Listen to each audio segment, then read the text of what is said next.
นะคะทุกคนเราก็มาต่อ EP 2 กันแล้วนะคะตอนนี้ก็จะลองดูคนอย่างนั้นค่ะคราวนี้งั้นเราไปเริ่มเกมกันเลยค่ะบ้าตอนนี้เราก็มาถึงเกมกันที่สองนะคะบอกเลยทุกคนมีท่านั่งเราต้องมีที่นั่งทุกคนไม่ต้องดูชื่อคนอื่นนะคะมันดูเราดีกว่าเนาะนะคะมันก็จะเป็นแบบนี้ไปเรื่อยๆแหละ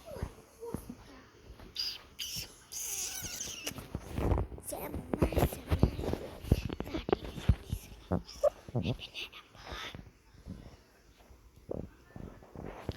คือเราได้เป็นแอมเภอคืออยากเป็นฆาตกรไม่ได้อยากเป็นแอมเภอเนาะแอมเภอเทพมันเป็นอย่างนี้รู้ไหมพื้นเทพมันเป็นอย่างนี้นะมึง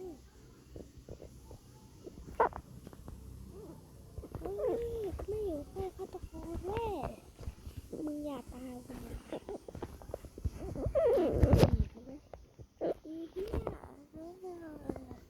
งานคลิปนี้ขอไปบาย